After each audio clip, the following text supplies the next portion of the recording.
Sejam todos bem-vindos ao nosso canal para gostar de geografia. E o nosso tema de hoje são os povos nativos da América. O ser humano surgiu na África, mas como eles chegaram na América ainda não é um consenso entre os estudiosos, mas existem teorias. Uma dessas teorias é a do Estreito de Bering, em que os homens vieram da Ásia e cruzaram um estreito que se encontrava congelado devido a baixas temperaturas, chegando à América do Sul. Outra teoria é a Malaio-Polinésia, onde os seres humanos teriam chegado à América vindo das ilhas da Oceania, em pequenos barcos, navegando pelo Oceano Pacífico até chegar na América. Quando aconteceram essas migrações, também não é um consenso. Baseado em fósseis encontrados, alguns estudiosos afirmam que as migrações ocorreram entre 12 a 20 mil anos atrás. Já outros pesquisadores defendem que essa travessia ocorreu entre 40 a 70 mil anos. São chamados de povos pré-colombianos os povos que viviam na América antes da chegada de Colombo. Não se sabe exatamente o tamanho da população na América no início do século XVI, mas calcula-se que cerca de 80 a 100 milhões de pessoas que se concentravam principalmente nas regiões do atual México, América Central e América do Sul.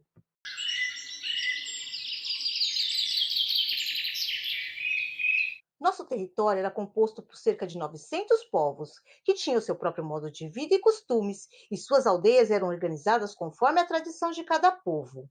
Mas algumas características eram comuns entre esses povos, como a religião, que estava sempre presente no cotidiano. Os indígenas cultuavam os astros e elementos da natureza, como a chuva, a terra, os rios, plantas e animais. O líder espiritual era o pajé, um profundo conhecedor das tradições religiosas e tinha a função de curandeiro e guardião do mundo espiritual. Quando os portugueses chegaram às terras correspondentes ao Brasil, se encontraram com os povos tupis, que ocupavam longos trechos do litoral e interior. Eram pescadores habilidosos e desenvolveram embarcações como canoas e jangadas. Praticavam agricultura de subsistência, produzindo alimentos somente para suas necessidades. Viviam em aldeias feitas com cabanas de madeiras cobertas de palha e eram seminômades. Se deslocavam de uma região para outra por vários motivos, como desgaste do solo, diminuição da caça, disputas internas entre grupos rivais ou a morte de um chefe. A civilização maia foi uma civilização que se desenvolveu na Mesoamérica, América Central, alcançando seu apogeu no século VII. Os restos mais antigos da presença maia datam de 7000 a.C. Os maias são conhecidos por terem tido uma das mais sofisticadas civilizações pré-colombianas. A economia maia era baseada no cultivo de feijão e batata doce, e principalmente o milho, que além de ser a base da dieta alimentar, era considerado sagrado. O cacau também era um alimento sagrado para os maias, considerado um dom dos deuses e usado como moeda para o comércio. Os maias se organizavam em várias cidades-estado, e a sociedade era dirigida por poderosos sacerdotes, que coordenavam a construção de diversas cidades e templos, nos quais se realizavam rituais religiosos.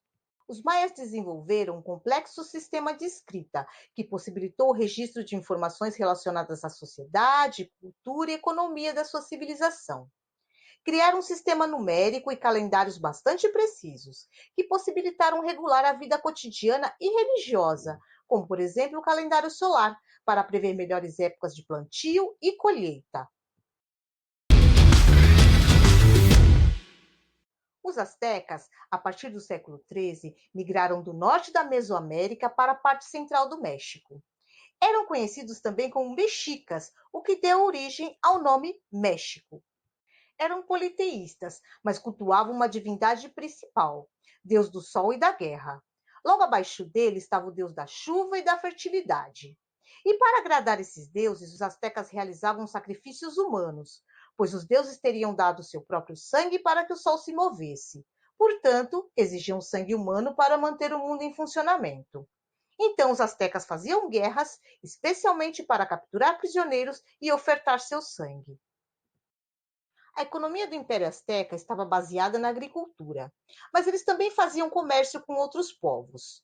Grandes expansionistas conquistaram outras cidades e exigiam tributos dos povos conquistados, e o pagamento poderia ser feito de diferentes maneiras, a partir da provisão de alimentos, de joias ou até mesmo da entrega de escravos para a realização de sacrifícios. Os incas se estabeleceram no Vale do Cusco, localizado na Cordilheira dos Andes, em meados do século XIII. Assim como outros povos que viviam nessa região, a economia inca era baseada principalmente no cultivo de batata e milho, e na criação de animais como a lhama e a alpaca. A sociedade inca era organizada em clãs, formadas por laços de parentesco entre seus membros. Cada clã possuía suas terras que eram cultivadas coletivamente. Os incas não utilizavam escrita. Para administrar um império tão vasto, eles desenvolveram um instrumento chamado quipu, que significa nó. Esse instrumento era formado por dezenas de cordões coloridos com diversos nós. Com a utilização dos quipus, os incas criaram códigos que permitiam controlar, por exemplo, estoques de alimentos e pagamentos de tributos. Por meio de combates e alianças, os incas conquistaram povos vizinhos e instauraram seus domínios na região do Cusco. Em 1438, formavam um império com mais de 3.000 quilômetros de extensão, ao longo da Cordilheira dos Andes e do litoral do Oceano Pacífico. Os incas desenvolveram diferentes técnicas de construção. Ergueram cidades planejadas, como a Machu Picchu, que foi construída no século XV. A cidade era dividida entre setor urbano e setor agrícola e contava com ruas largas e pavimentadas. Entre as várias tribos indígenas seminômades que habitavam a América do Norte estavam os Silks, que se dedicavam à agricultura e se especializaram na caça de grandes animais, como búfalos e bisões. E os Inuits, conhecidos como Esquimós, que habitavam as regiões árticas do continente americano. Os Inuits não possuem classe social e são poligâmicos. As leis são baseadas na tradição oral e voltadas para o bom convívio da comunidade. Via de regra, as mulheres se encarregam de cuidados com a família, enquanto os homens se dedicam à produção de utensílios de caça e pesca, principais atividades masculinas. Em termos religiosos, os esquimós não possuem cultos nem fazem orações, mas creem em seres superiores, espíritos poderosos capazes de controlar a natureza. Acreditam também na vida após a morte e na reencarnação, e as crianças são consideradas reencarnações dos antepassados. E hoje nós conhecemos um pouco de como era o continente americano antes da chegada dos europeus. Mas nós vamos conhecer muito mais coisas sobre esse continente ao qual nosso belo país faz parte. Mas esse é assunto para um próximo encontro. E eu espero você, hein? Até lá!